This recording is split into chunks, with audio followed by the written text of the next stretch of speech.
This application was created for doctors in the medical profession. So you pick whatever you chose. Yeah. Because in the medical profession, doctors were able to see all of the medical history of this patient, be able to see what their current situation is, and then be able to give, their diagnosis and prognosis all in a matter of seconds by having a handheld device. And that's what I mean. Technology is revolutionizing our ability to really make what John Dewey is talking about a reality, to make it more personalized and individualized. I've seen that same system. I was on the Educator Standards Board for its first 3 years, and right at the tail end, we had that same kind of a demonstration to us. And it then just, here are things you consider. You're still the teacher, you're still working with the child, but here are some very real possibilities, and that for you to make the decision, but it's right there, and then the ideas, how to handle it, what strategies you could use, you could select from, but you are still selected, still that professional teacher. Exactly. And handheld devices are now $100, $200. We got textbooks that cost more than a handheld device now. So it's not within, it's not the future. It's not something that we can just dream about. It's here. It's happening. And this application that I just talked about, it's in classrooms right now around the country where Apple is working with school districts to put it in the classroom. So it's not the future. It's happening right now in some parts of the country. And that's a part of what we want to happen here in Ohio. And then last but not least, educate the whole student is a joint responsibility of families, educators, and the communities. This is a recommendation not only coming out of the Public-Private Collaborative Commission that was required by the Ohio Core legislation that passed in 2006, but also when we did our community forums around the state in 2008, that was something that came out in those forums, that people really do believe that because of all the challenges that some of our kids are going through, that we really need all hands on deck to educate some of these students. So this is a model of what we think is a graphic to illustrate the concept that John Dewey expressed, but also to express our philosophical model, if you will, for education reform in the state of Ohio, with the student at the center. And around the student are the ideas of core knowledge and 21st century skills or standards, and pedagogy being important. It's not only what students know, but it's also how they learn it, and how are we creating that relationship. I am really, really convinced after all these years that the most important element of academic success for our children is what is that relationship between the teacher and the student. Yes, ma'am. Is teacher training keeping up with this?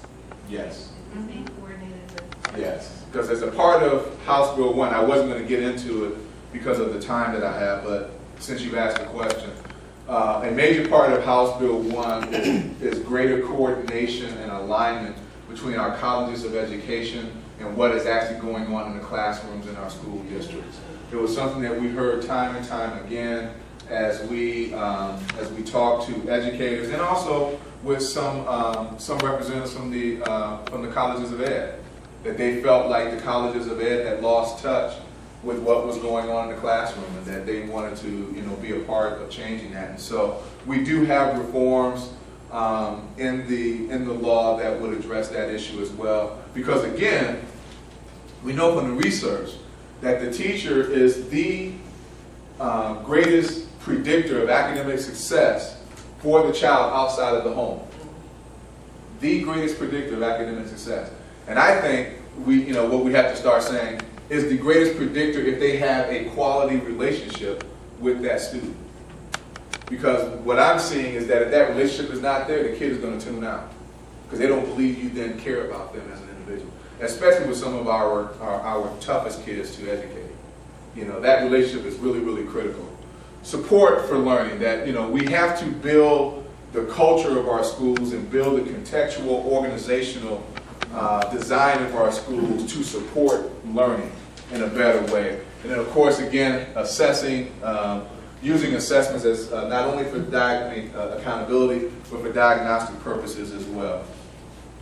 So when you look at our education reform bill, House Bill 1, and our education reforms, they can really be grouped into three different areas: academic reforms, fiscal accountability reforms, and school funding reforms. And I'm not going to go into all of this. You have this in your handout.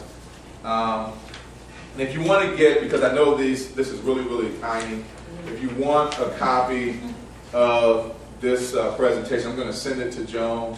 So, get a hold of Joan and she'll be able to get it to you if you want a copy of it. We'll send it to the office then. So I'll send it back to the office. Oh, okay. Sounds good. Sounds good.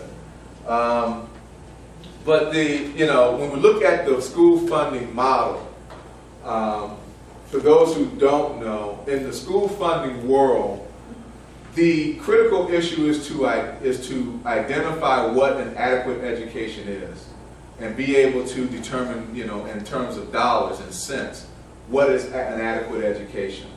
And there are different methods of determining adequacy that have been used over the years. And these are the different models that have been used to determine adequacy. Professional judgment model. Professional judgment model is when you put together a panel of education experts and you have these educators identify what an adequate education is, and then you cost out what those different elements would cost. Then you have the econometric model. In the econometric model, you use regression analysis, statistical analysis to determine what an adequate education is and what that cost would be. With the successful schools model, it's still using a regression model, a statistical regression model, but you identify those schools who are achieving academic success, and you then use those schools to crunch the numbers with, in essence. And then you have the evidence-based model. Evidence-based model is the new kid on the block when you talk about these different funding models. I think it's only been out there for about maybe 8 years now. But with the evidence-based model, what you do is you identify through the research that's been conducted what are those most critical elements that have been proven to improve academic success for students, and then you take those elements, cost them out, and identify what the cost of providing those different elements are, and then you fund those elements. In the governor's office, we felt that the evidence-based model was the most rational and logical and most objective of these measures, of these models to identify what an adequate education is. Because with the econometric model and with the successful schools model, these are statistical estimates. They aren't the actual costs that we're dealing with. With the professional judgment model, the criticism of that model is that it's all subjective. That this is just the opinion of these experts, and I can get you a whole new panel of experts that will come up with a whole different list of recommendations. And so, the criticism of the professional judgment model is that it's too subjective. With the evidence-based model, it's not subjective, it's based on what research has produced. Now, the criticism of people like Eric Hanishek is that, well, the research is not of high quality. Well, for someone like myself who is a social science researcher, all of social science research is not as high quality as medical and scientific research, because in scientific and medical research, they have the luxury of being able to isolate and control their variables, which in social science, you don't have that luxury because you're dealing with people. And sometimes people don't cooperate the way you want them to cooperate in an experiment.